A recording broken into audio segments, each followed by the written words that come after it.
For everybody listening in, my name's Becca Aceto. I'm the Idaho Artemis ambassador. I came on with Artemis in 2018. So I do a lot of work with sportswomen in conservation around Idaho for Artemis. I also work for the Idaho Wildlife Federation as my day job. So conservation is a lot of my life, but what I love more than anything is bird hunting with my dog, who is 1.5 years old now. So we're going into our second hunting season. So I'm really excited for this talk today. I'm really excited to learn from you, Meg, some things that probably I've thought about but have never really been taught before. So really excited for this conversation, and thanks so much for everybody who's able to join us. So Meg, if you want to give a quick intro. Sure. Well, thanks everybody for, showing up at the end of what I'm sure was a long Monday for everyone. I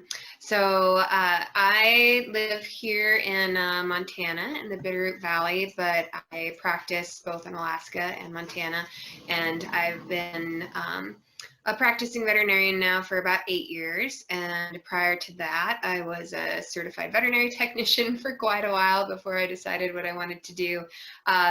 And then in my life prior to that, I worked in veterinary industry. So I've spent a lot of time in the business at this point. I was lucky enough to grow up in Montana. We moved around quite a bit. My dad was with the Forest Service, so we always lived in beautiful wild places with a lot of public land, and always had hunting dogs. So from my first moments on the planet, there's always been a hunting dog nose not far away, and definitely my passion. And I think in general now I've extended that to be sporting dogs and just athletic dogs in general. So, hopefully there might be some people on here that aren't necessarily hunters, but maybe you're just adventurous and outdoors women and men. I'm not sure who all is joining in. And your dog tags along. There's a lot of adventure dogs out there. So I think that's kind of my new word for them, is that, these are dogs that are getting after it and out there. I certainly will maybe tend to talk a little bit about hunting dogs specifically, but I think it's transferable for folks who mountain bike with their dogs. And maybe if you're like joining in, if you can type, or send a little note to all of us of if you hunt with your dogs or what you do with your dogs, and then that way I kind of have an idea of who's with us. Just a big thank you to Artemis in general for asking me to come. I think it's great that Artemis is out there and just trying to empowering ladies, and I think just inspiring everybody to get out in the field. Need to find some friends and get out there. But since this is an Artemis event, we've got some girl power here. So this is my hunting crew on the screen here. So we've got Daisy, Lark, Zara, and then we have a new Spinoni with us who managed to break her toe yesterday. So that's Loki in the upper right corner there. And so that is my crew that I am out hunting with all season and playing in the woods otherwise. I think my goal with this talk was primarily how do you avoid an emergency to begin with. Being prepared and knowing a lot about where you guys are going to be heading out, where you're going to be hunting, where you're going to be playing if you're just recreating, if you're mountain biking, if you're traveling through the backcountry. Those are all things that we really, want to know that you want to know where you're going, what you're going to be getting into. So, before I was a vet, I found them in town. I found their phone number. I put that phone number in my phone. Is there an ER nearby? If something happens in the night, where do you go? Because a lot of people get lost, just trying to find someone to help them once a problem occurs. When you're taking your dog out of the state, every state and every area is going to vary a ton.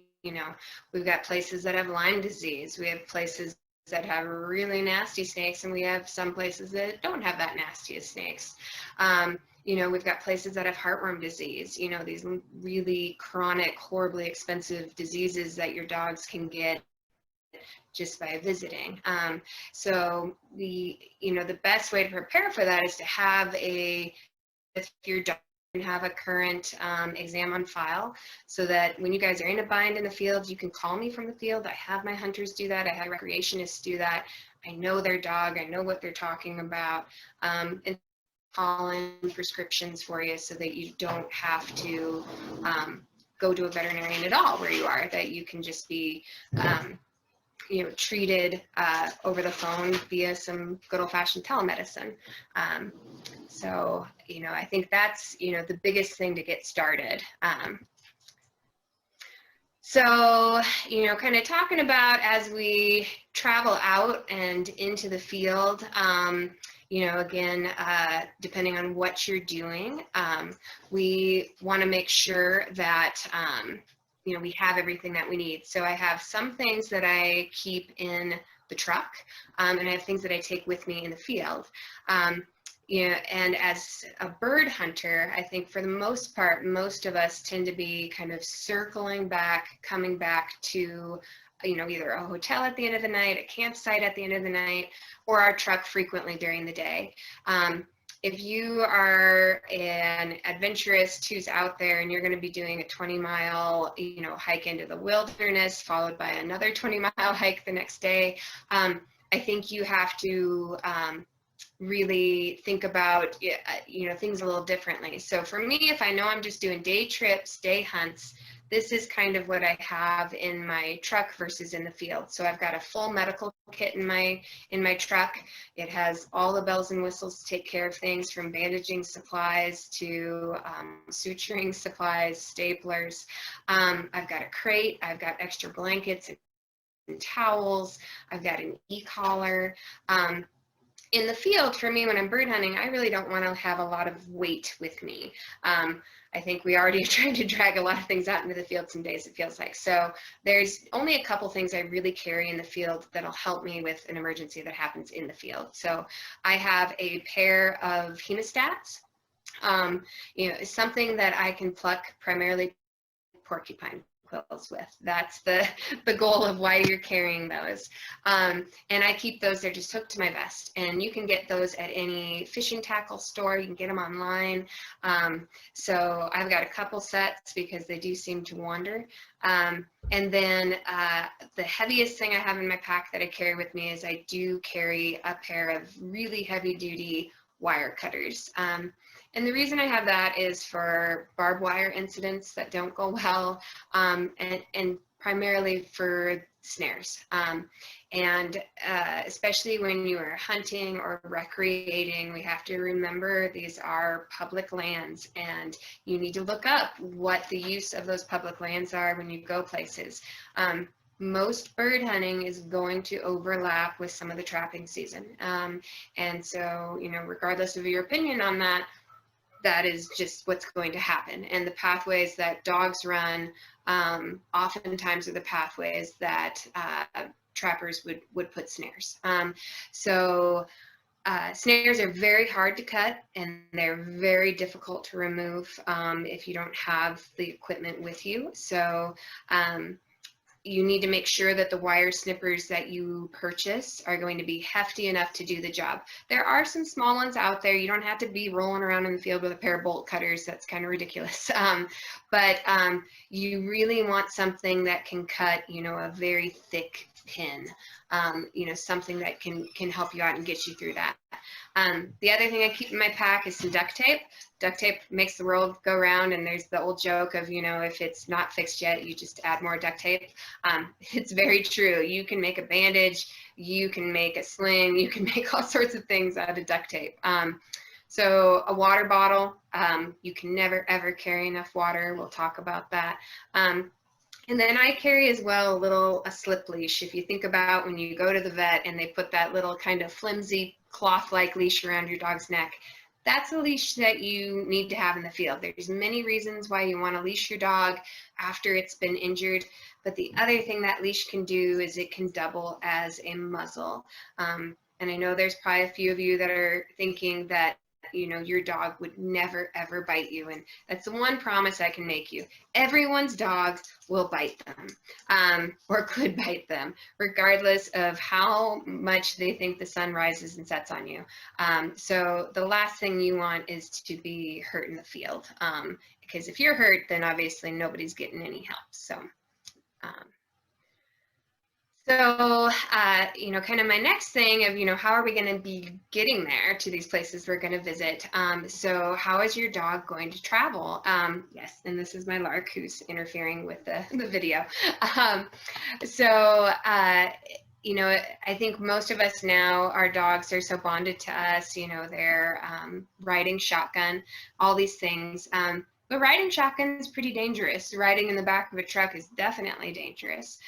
Crates are your friend, again, especially if there is an injury or an accident. I can't tell you how many clients I have who have been in fender benders and car accidents, and their dogs were loose in the car and hit the windshield or cracked the console. Or worst case scenario, were really injured or primarily got out. Because if you're in an accident, the paramedics' goal is to save you, which is understandable, and they're going to open doors and your dog is going to bolt and they're going to be gone. And it happens every summer to many of my clients, unfortunately. Your thing you have to think of in advance, especially with travel and the way it is currently, it's a little more complicated. Does your dog need a health certificate? Technically, for driving through any state, if you leave the state and go to another state, technically, legally, you're supposed to have a health certificate. I'll be the first to say that that's a rare thing that occurs.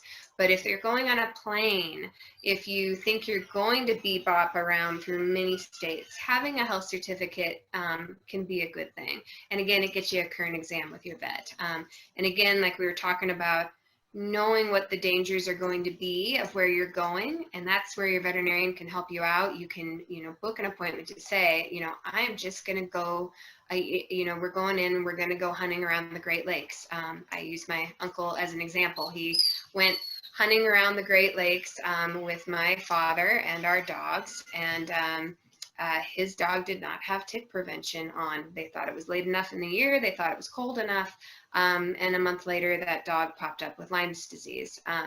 Really expensive to treat versus the, $20 it would have been to prevent it. So, really know where you're going and think about it. So this is my, from the American Humane Society, but my PSA again. Just don't do this with your dogs. Dogs love the back of trucks. I'll be the first to say they do. They love to feel the air flapping in their wind. Gravity always wins. There are not dogs that are good at riding in the back of trucks. There are dogs that have been lucky riding in the back of trucks. So get a crate, strap it down, or have them in the car with you with a seatbelt, something to protect them. This is I love this picture. I did pull it off of the internet. Super cute. You got your two little kiddos. You got these two giant newfies in the back. Think about what's going to happen when you're going 60 miles per hour and you do a fender bender. These are probably too expensive car seats, best on the market. I'm sure the parents researched them for days of what car seat to buy. You're going to have two 200-pound animals end up on top of your children. So think about that and where you can protect these guys. There are things that we can do to keep the dogs where they need to be and the people where they need to be. So talking about that, so for my people out there who have the Yeti coolers and you always want the best of the best, this is the very best kennel that you can buy your hunting dog. I would love to have one of these. I do not. So this is Gunner Kennels. You can shoot this. You can drop it off of a semi going 70 miles per hour. You can try to flatten it with 1,000 tons. Nothing happens to it. So this is one of their non-solicited ads. A client sent this in. This was a roller, obviously, in a pickup truck. That's their Gunner Kennel in the back. The truck was obviously very totaled. The humans were okay, but spent quite a bit of time in the hospital. The Labrador that was like 1.5 years old walked right out and felt just fine. So they're very impressive kennels. They do a good job. but they're expensive. They're probably about $500 to $600 a kennel. So these are the kennels that I own. I think these are the kind of the arc of coolers compared to the Yetis. So the Rough Tough or Rufflin kennel, they're great. They are very sturdy. I think especially for dogs that are traveling in lots of venting. They have doors that open either way. You can sit on these and you can hose them out. I love this kennel. I think it does a great job, and it's affordable for most of us. So that's a good one to look at. So kind of going into now our, what are we going to do, more so we're in the field now, we're having emergencies. How can we control this and help? So going back to every dog will bite, yes, even yours. So again, this is one of those leashes we talked about that you have in your vest or in your backpack if you're hiking. And they're super easy. Your goal is you're just going to quick wrap this around your dog's nose twice, and then you can take these strings at the end, you can tie them behind the ear, and you have a very nice ready-made muzzle. Because again, you can't help if you're bleeding too. So if you think it might be painful, it is painful, and protect yourself from that, because you will get bit. Yes, even your dog. I guess, are there any questions up to this point, or we'll start, going, talking about the emergencies that can occur and what to do? I think we do have a question or two in the comment section, but I'll save those for the end. And if Okay. anything pops up relevant, I'll let you know. Okay, sounds good. So this is probably the emergency that will happen to every dog at some point in its lifetime. I know it's at least once a summer for my dogs. So we got bit by something. Usually it's a bee or a wasp. Usually it's a yellow jacket around here. I have a lot of dogs that seem to then get a vendetta against these bugs and actively seek them out. So you usually know that this has happened. They've been up in the flowers, or they're actively chasing these bugs, and you get rapid facial swelling right away. And these guys, they tend to start looking pretty ridiculous and sad and cute. Some of them will actually break out in hives, and everyone always asks me, how do you see hives on a furry critter? It's actually much easier than you think it would be. They basically start getting hairs standing up in little spots all over their body. So even on a fluffy dog, they'll all of a sudden just look like they're having this static electricity event. And then the swelling is going to be around their face. They almost always get the big puffy cheeks. They'll be licking a lot because their face feels weird. They'll get big puffy ears. This is usually not an emergency. I treat dogs with this all the time. People bring them in. But honestly, you probably don't need to. And this is something, again, I would have in my pack. You could potentially even have a little, tinfoil case of these in your pocket in the field.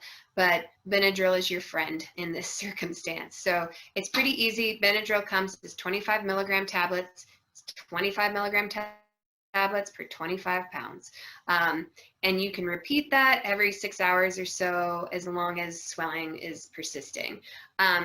If we're talking a whole lot of facial swelling, you're worried about, breathing, or they really have hives everywhere down their whole body, so generalized urticaria is the fancy name, I would bring them in, because usually then on top of the Benadryl, we'll give them some steroids IV, and that'll usually clear the stuff up pretty dang quickly. But a little bit of facial swelling right off the bat, you can hit these guys with some Benadryl and handle this all on your own. Lacerations and wounds, also, it's going to happen to your outdoor dog. They tend to go pell-mell down the hill and leap first, ask questions later. Skid plates, vests of some sort, they are worth every penny that you spend on them. There are lots of brands out there. I will be the first to say that I don't think any of them hold up for long, especially if you have a hard hunting dog. They might destroy them every year. But you know, you remember that an ER visit just to walk through the door at most places is at least $100, if not more. Most of these products are all far less than that. Heard a brand. It's good for skinny little hourglass things. There's a brand out there now called Cuda, I want to say it is, and they're a full vest that has some Velcro on them. And then there's a lot of neoprene vests out there for our water dogs, hunting dogs. Those do two things. It helps them float a little bit. Also, just keeps them warm when they're duck hunting. So that's going to protect the trunk of your dog, and that's the most important part. That's where all the, you know, big arteries, organs, things are. You don't want to get stabbed in your chest. Booties, there's lots of different booties out there, and especially I think for like my people, if anyone's doing mountain biking with their dogs, these are the dogs that really tear their feet up. Active braking down rocky trails, switchbacks. Those guys probably should run in boots, because you are going to break toenails, you're going to shear off pads, you're going to cause trauma to their feet.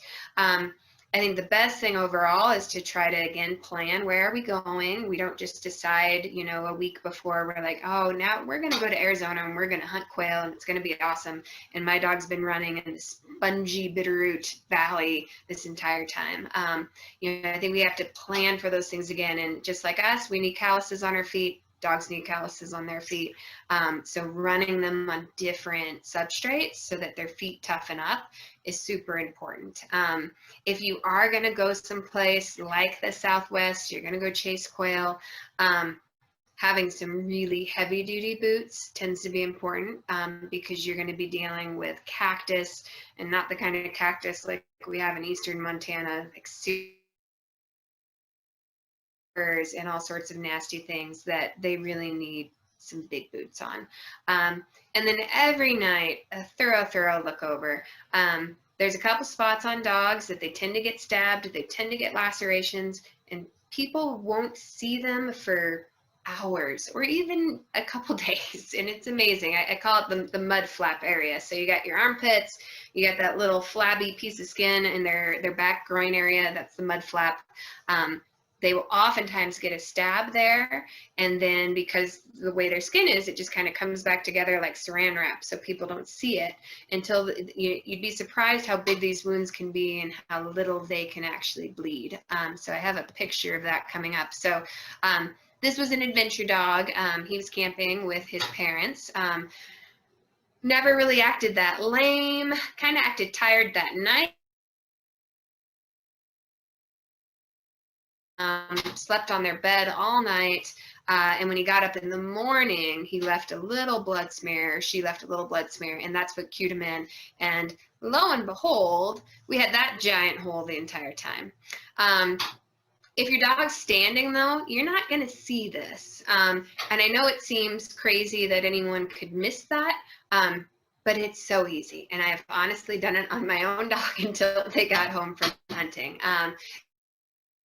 This tissue is going to sneak back together, but it obviously, you know, it makes a big hole. And I guess I should have warned people. I do have some pictures that are a little traumatic, so I'll maybe try to put stars up. So if you see a star, you know something icky's coming.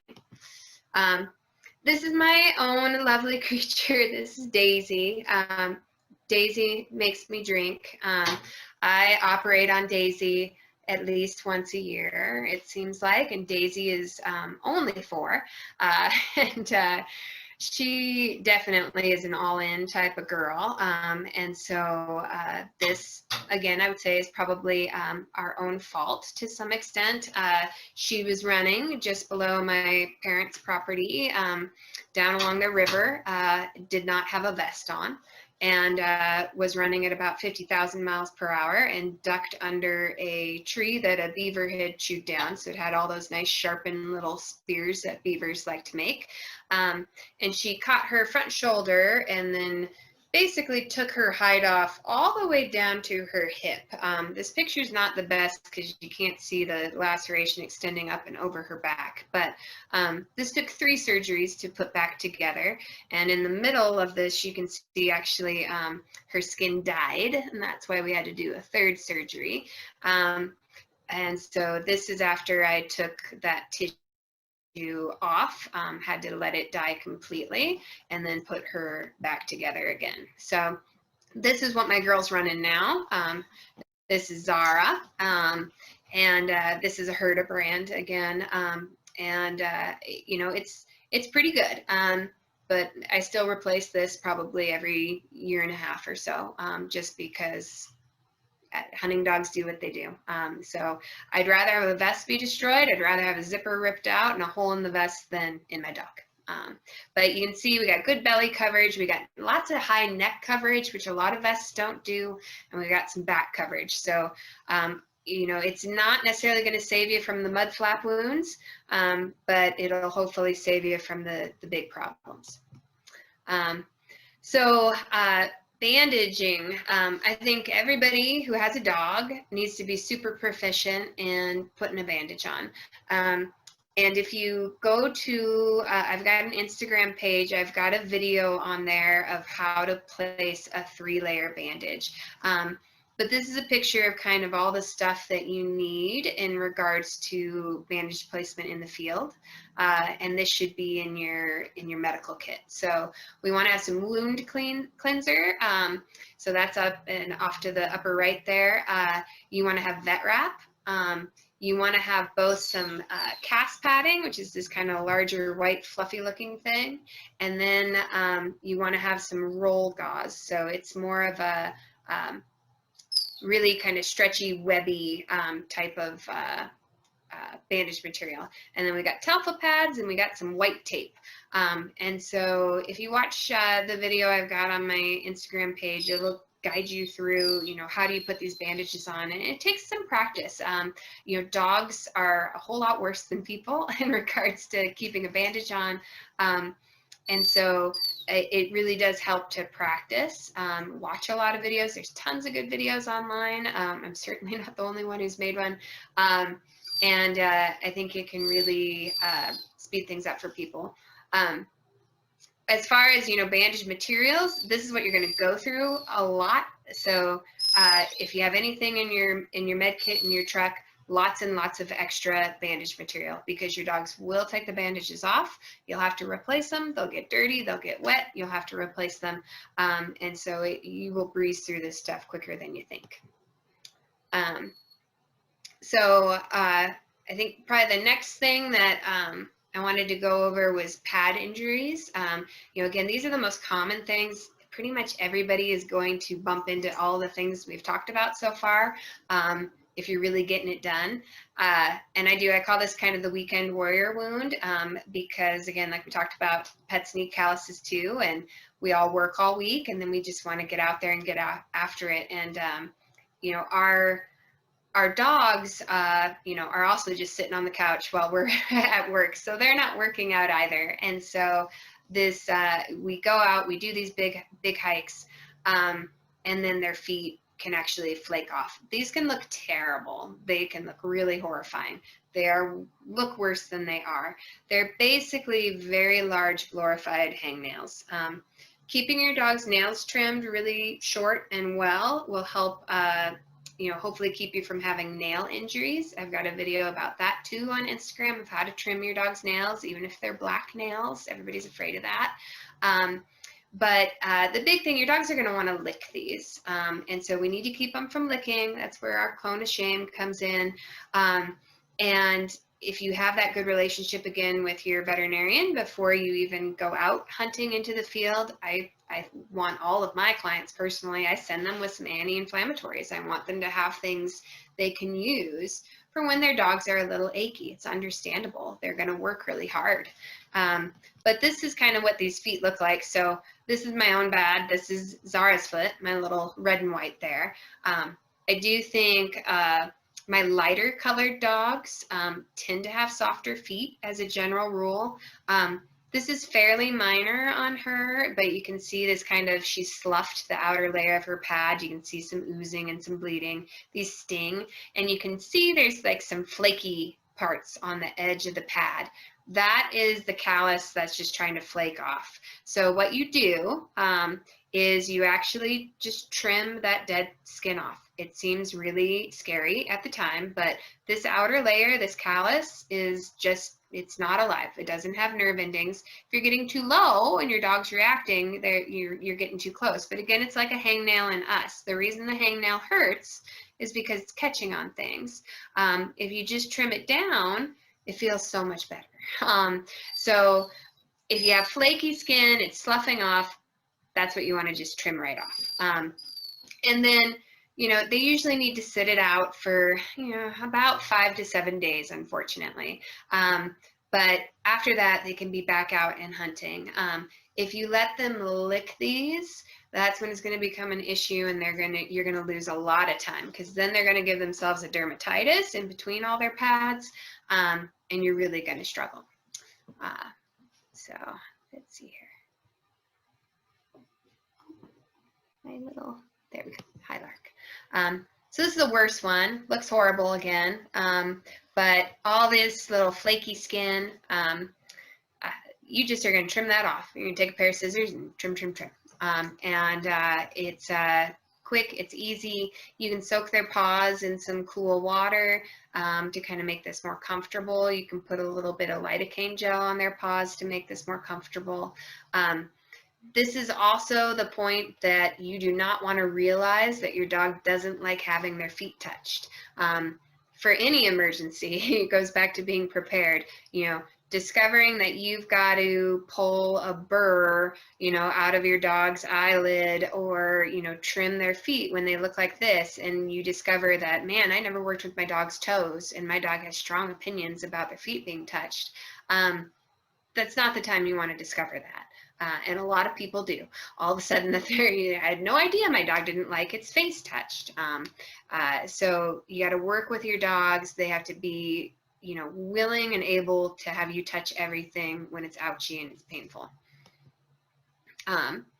So, you know, kind of the finish of pad injuries, you know, you're going to trim that excess pad. You can do Epsom salt foot baths twice a day for about 3 to 5 minutes. If they're really acting like they're walking on eggshells, you can put some socks on their feet or some booties to kind of give them a little cushion. And again, you're just going to take it easy. And you're going to maybe give them some anti-inflammatories that your veterinarian has given you. And then they'll be right back out and at them. So again, it's some foot gear. The little girl on the left there was my beautiful red setter. That's her hunting down in New Mexico, chasing some quail. So those are some bicycle tire boots. The dog over to the right, I think those are Kurgo, so they're fancy. They have Vibram soles, and they're very nice. I think I wouldn't run a dog in snow in those boots because they're expensive, and you'll lose one in the snow for sure. But you know, as you see in this scene, we got rock and dirt and shale. Those are the places you want to have boots on. Most dogs do tend to need boots more on their front feet, which is why on Inca you don't see her wearing boots on her back feet. Dogs bear most of their weight on their front legs, about 60%. So oftentimes they only need the front feet booted. If you're really doing a lot of up and a lot of down, probably doing all 4 feet is going to be a good idea. So toenails, torn toenails. This is something, again, that everybody's going to have happen. If you just keep your dog's nails trimmed, odds are they'll never tear them or break them off. Dogs break their nails who have long nails. So the way we fix this, it sounds a little gruesome, and I had a video, but I realized I thought I had a video, but I realized I wasn't recording. When that nail is kind of flapping in the breeze, all you want to do is you're going to take those hemostats you have on your vest, and you're quick just going to pull it. I know that sounds horrible. It will come right off. And then the dog's going to feel so much better, because again, this is a big glorified hangnail. They just want the loose piece removed. And then you're going to put a bandage on. So I think my next thing was water safety. I I love this little, it was from Instagram, and I think it's just hilarious. And I don't know if anyone watching has had this experience with their dog where they've almost drowned. I know I had a golden retriever when I was about in 5th grade that tried to take all of us out in a lake, swam all the way out to see us, and then panicked and tried to drown everyone. So the dog is wearing a life jacket, so I like that. I don't think we think about this enough, but dogs commonly drown. It's a big deal. Hunting dogs, many of them drown. More dogs drown in swimming pools every year than people. Kind of makes sense. Dogs have a harder time getting out. This question of, can your dog swim? Where are you going? So for my adventurers who are going on these raft trips, you know, you got lucky and you pulled a special permit somewhere, and they allow dogs on the river. You have to really think about that in that raft trip. What's going to happen if that boat flips, you know? So I have in there, you never tie your dog to a boat or a raft. Odds are your dog will try to make it to shore and will probably do okay. If you tie your dog to your raft and it flips, they're definitely not making it to shore, and they're probably going to drown. So I see it all the time on the Bitterroot here. We've got dogs that are, you know, tied on in the middle. Even in calm, quiet water, you know, things happen. Your dog needs to be able to leave. So if you don't trust your dog not to stay in the boat when you want them to stay in the boat, they probably shouldn't be in the boat. So that goes back to the training and prep work. For my duck hunters out there, ice shelves.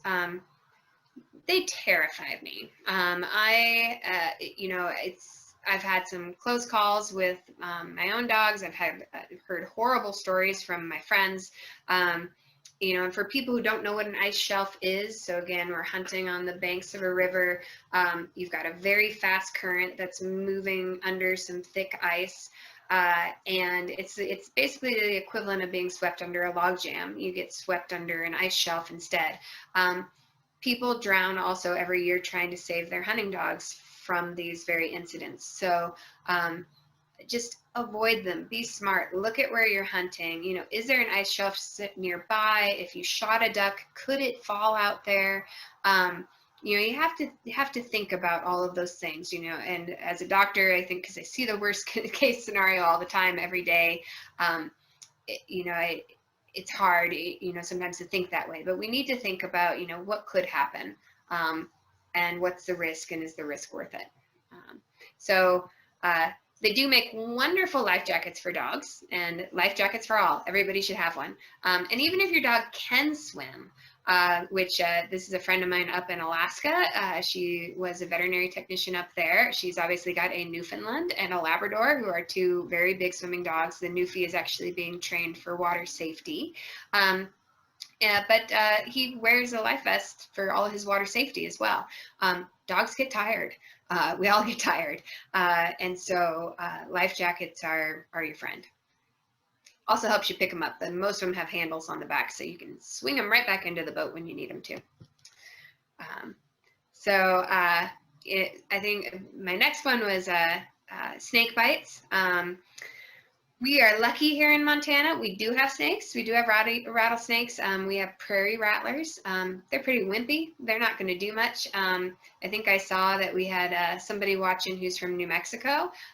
You've got real snakes there who are really going to mess some things up. So again, you know where you're hunting. When are you hunting? What are the risks?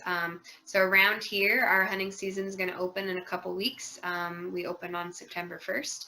That is usually still prime rattlesnake season here in Montana. They're actually becoming more congregated, more likely to run into clusters of them. They're not going to be spread out. So knowing, you know, where are those snakes going to be?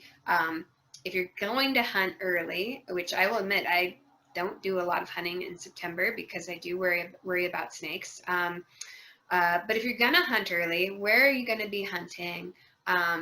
What time are you going to be hunting? If it's cold, you know, go out. You know, the earlier you can hunt, the better. When those snakes are still sleepy and they're slow, It's also going to be better for your dogs from a heat stroke standpoint. But especially for my hunters that are chasing Sharpies and Huns in Montana, this is going to be the time of year that gets you, because, Sharpies love to be on the top of hills where they can look at everything, and so do snakes. So you got to pay attention to where you are. So these are some snake bites. So people are always, is it a bee? Is it a snake? Again, where are you hunting? What were the odds? Snake bites usually are going to swell up pretty quickly, and almost always you're going to find the bite wound. So a snake that really hits somebody, there's going to be some bleeding. You can see the 2 little fang marks on the paw of that dog. Most of them are going to be either on a paw, because dogs are going to do this action, or they're going to be on the face because somebody's big nose got stuck down it somewhere that it didn't need to be. And then the other thing we want to know, especially as veterinarians, is what was happening when this happened. Did your dog cry out when it was running 5,000 miles per hour through a field and it jumped a log? That situation really makes a difference to us in regards to care, because snakes can do one of 2 things. They can do what's called a dry bite, where pretty much they were just saying, back the hell off, or they do a live bite, where they really were actually pumping some stuff into you. So if you're 2 Labradors who cornered a snake on your back patio in the evening, there's not a lot of doubt about what kind of bite that is. But again, if you're the hunting dog that just went through the field at Mach 57 and was kind of minding their own business, the odds are in your favor it might be a dry bite. We are probably going to approach you still the same, but it does make a difference in regards to how worried we're going to be about things. So what do? Again, depending on where you are, there are some snake bites that, again, I'm looking to my Southwest people. There are some snake bites that aren't going to go well, depending on what snake was there, especially if you're a person and you're getting bit. So avoid. But you want to rinse the bite with some water. We're not wasting a lot of time doing this. We're not that worried about infection. You do not want to wait to see what happens. Was it a dry bite? Was it a real bite? You're turning around, you're getting out. If you really think your dog got lit up pretty good, ideally you would carry your dog out. Easier said than done sometimes. To do what you can do, don't do what you can't. That Benadryl, again, if you happen to have some in your vest, pop them some Benadryl right away.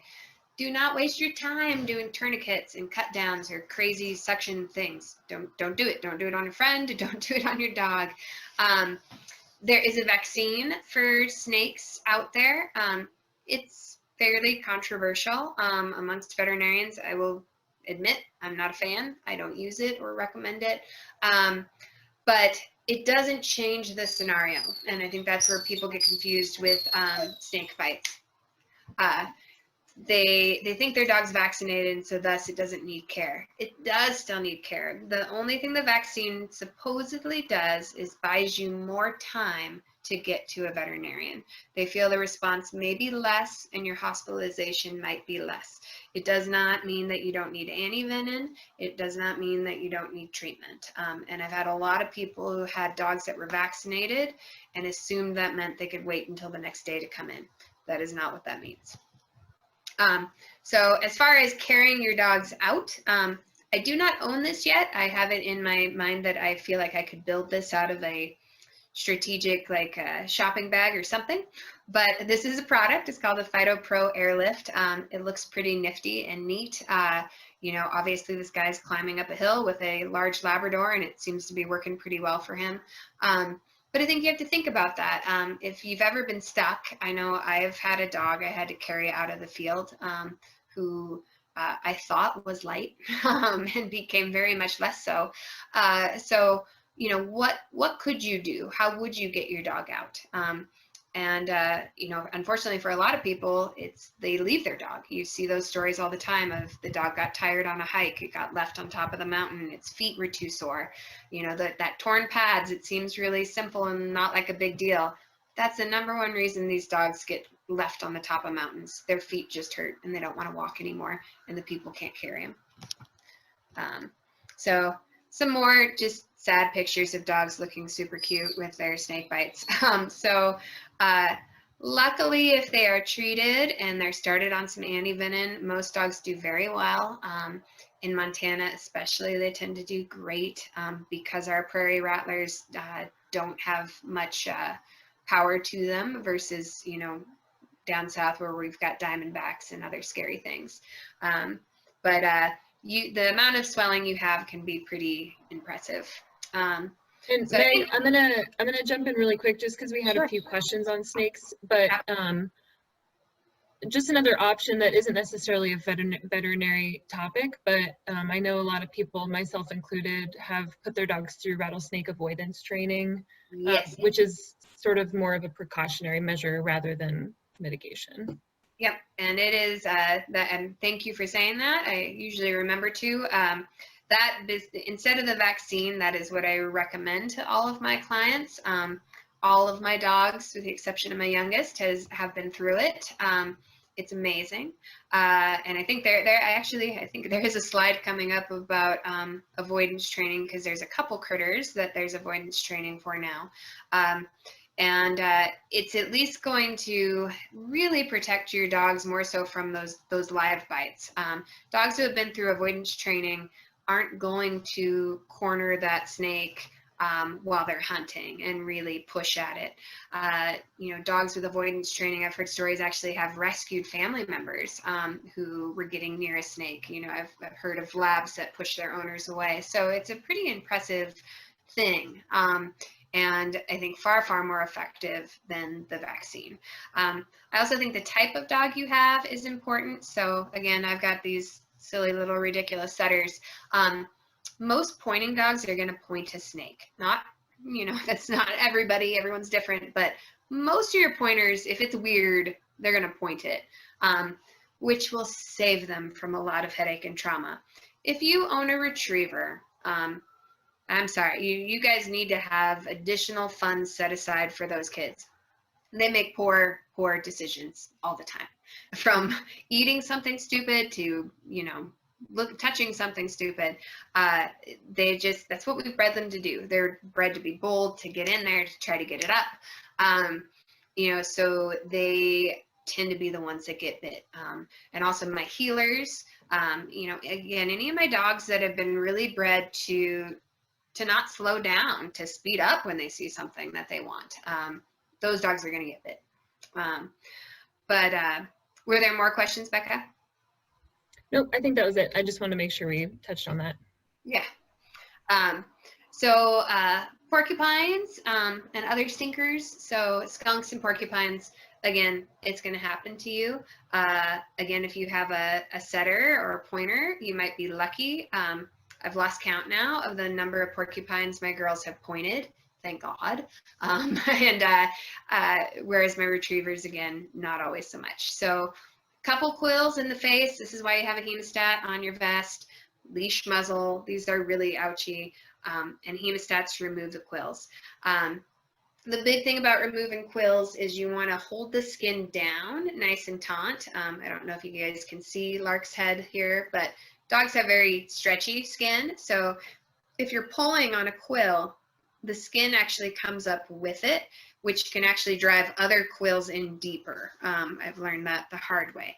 So you want to hold their skin down really taut and then pull the quill out. They have they have barbs on them. They're harder to remove than you think. If you have one that happened to go through and through, so it's sticking out the inside of the lip, the easiest thing to do is to pull it through. It'll be more comfortable for your dog as well. I know that seems odd, but if the barbs are already through, it's kind of like you think about those bow and arrow scenes in movies where somebody gets shot with an arrow and they break it in half and they can pull it through.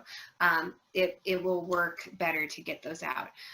The thing you do not want to do, it's an old wives' tale, do not go and cut the ends off of all the quills. There's this rumor out there that deflates the barbs. It does not.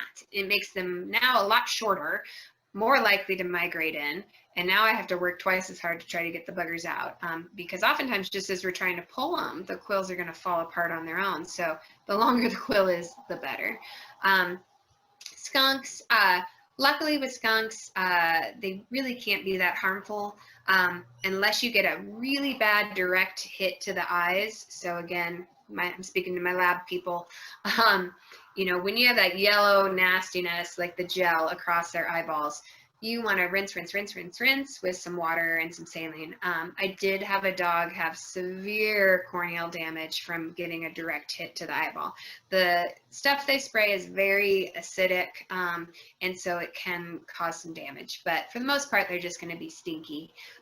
But if they do get hit in the face, you want to make sure you get that cleared off. So yeah, so porcupines. So I think there's some variance with quills. So again, this first picture, depending on your dog's demeanor, you can probably do this in the field. Some dogs, my own dog, gosh, I pulled quills on her, and she hit a porcupine while trying to find a downed bird. She was still just looking for the bird the whole time as we pulled quills out of her. I don't think she knew that we did it. You know, so again, this is where you've handled your dog's face. Your dog is okay with you handling their face. So again, this one you can maybe handle. This kiddo, again, you know, if your dog is behaving itself, you can probably take care of this. But I have a lot of dogs that come in for one quill in their nose because they will not let their parents touch it. You know, so don't let that be your dog. We're getting a little more exciting. You notice that these are primarily healers and retrievers. I think that's an Airedale. You don't see a picture of a setter. This, you can tell, was a young porcupine and a young dog, all just making bad decisions. So we got a lot in the mouth. We tried to eat this thing. If they're inside the mouth, you probably need help. You need us, and you need drugs, so start driving. And you got this guy. You know, it's amazing. You know, I don't even know where most of that porcupine went. And then you've got kids like this. So I do think that dogs oftentimes start a vendetta against porcupines. They either learn or they do not. Retrievers are stubborn. They don't want, you know, if something pushes at them, they want to push back. And so if your retriever has hit a porcupine, the odds of them doing it again are fairly high. So there are porcupine aversion classes. This is kind of my own personal soapbox. I think some of what reinforces these dogs to hit a porcupine again is that the hunter that is with the dog will shoot the porcupine. You're reinforcing that this is an animal that we're hunting. I will also say, you know, I like porcupines. I think they're good for the environment, but one of the worst quillings I have ever seen was in a dog that found a porcupine that someone else had shot in the field, and it rolled in it. And that dog punctured its lungs, and took a lot to get that dog back. So, you know, try again, you know, aversion classes, seeing what you can do. If a porcupine has been eliminated for whatever reason, try to move that porcupine somewhere where it's not going to harm other people's pets and dogs. You know, and hopefully that, you know, these porcupines can just mind their own business and the dogs can mind theirs. So again, avoidance training, like Becca said, so there are skunk classes now, there's porcupine classes, and there are definitely snake classes. And you know who your dog is if they need this. Fractures, again, hopefully nobody has to deal with this. Usually it's pretty obvious. You know, if it's non-weight bearing, the first thing I would say is check their toes out really closely and in between their feet. Dogs, the higher they hike their foot, usually the lower the cause of the lameness. So my little Spinoni, again, who has a broken toe this week, she walks around like her entire leg is completely malfunctional, you know. So the lower the pain, the higher the lameness is going to be. If their toes look good, you know, then again I start to get concerned. Most of the time with a real fracture, you're going to know it's broken. You're not going to have to think about it or question it. It's going to be pretty dang obvious. Definitely put a muzzle. Fractures hurt a lot. If you can, put a splint on. You can be creative. The most creative thing I saw, I had a nurse who was hunting with her dog, and she took a bunch of the topo maps and she rolled those into a little tube and she shoved her dog's leg right in there, and then she duct taped the heck out of it. And it was awesome. That dog, you know, it was a great splint. It was very colorful. But you can use sticks. What I have in my truck in my med kit is I have a paint stick from Lowe's. They're perfect splints. They work great. They're super light, and you can just wrap. You know, you can just duct tape around these things. You can put cloth down first. I don't like duct tape on skin, but you can put the sleeve of somebody's shirt over and then wrap and go. Sometimes these dogs are too painful that you're not going to be able to touch them at all. That's, again, you just want them in a crate. You don't want them sitting on someone's lap. They're going to bite you because it's going to hurt. You don't want them trying to stand in the back and breaking it worse. You will never regret having a crate. Just, you know, get them in one, make it so that they can't hurt themselves anymore. And then if you can call and let us know that you're on your way, we always appreciate a heads up. This is kind of, again, the wounds that I hope that you guys never have to deal with. You know, I think we're getting into the rare things that can happen, but people want to know about them. So penetrating wounds. This is a good friend of ours here in the valley, and this was his dog who was actively hunting some birds, jumped into some brush, and landed on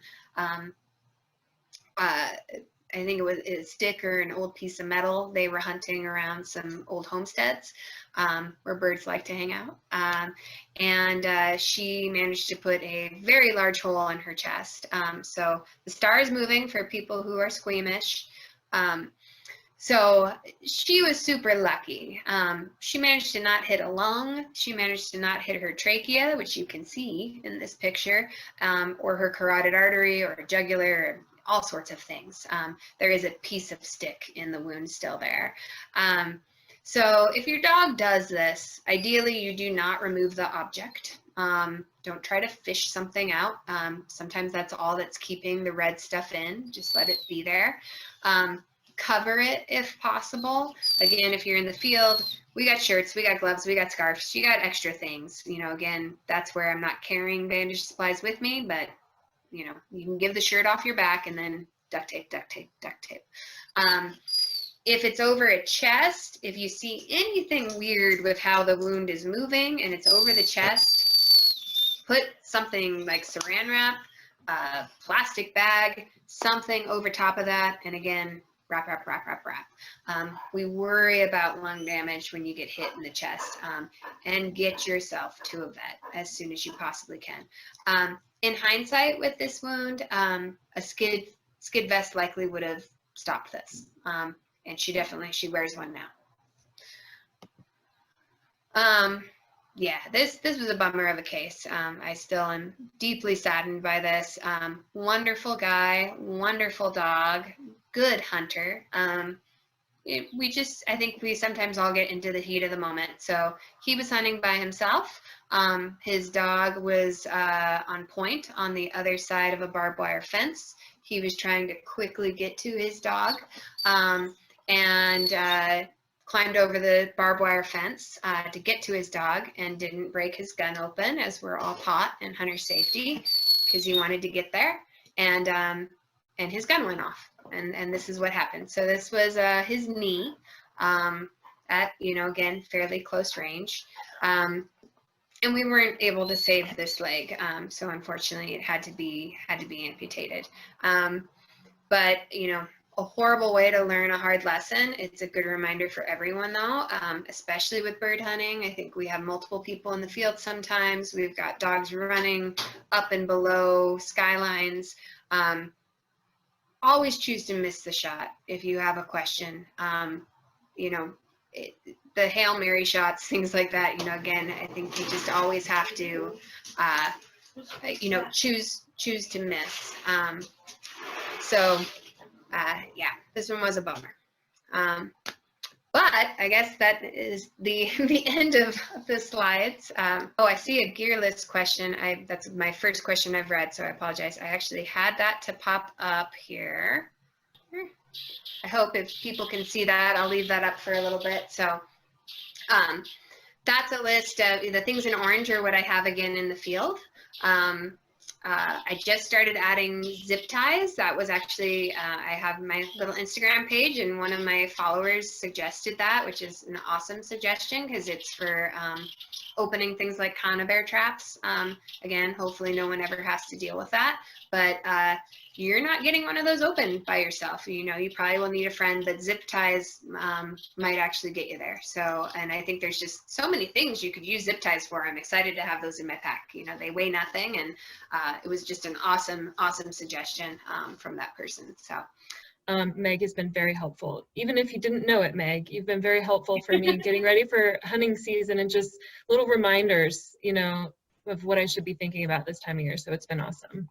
oh, well, I'm glad that people were able to join in. You know, I hope it was helpful. And yeah, you know, if people have questions, you know, they can find me on Instagram.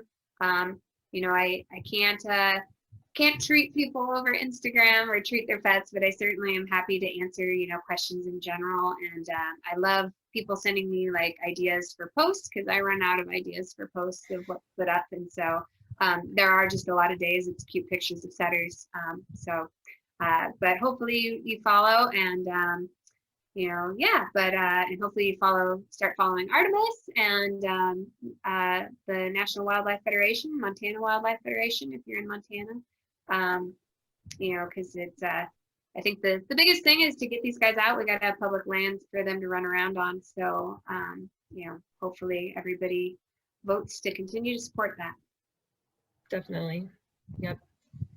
Well, thank you so much. And thanks to everybody who joined us from across the country. My mother is in Georgia listening, so we've got at least as far as Georgia back east, and we've got New Mexico, sorry. So awesome. Yeah, exactly. So glad you all could join us. And if you have any more questions, feel free to drop them to Artemis or Meg on their pages, and hopefully you guys can join us for the next one. So thanks so much, everybody.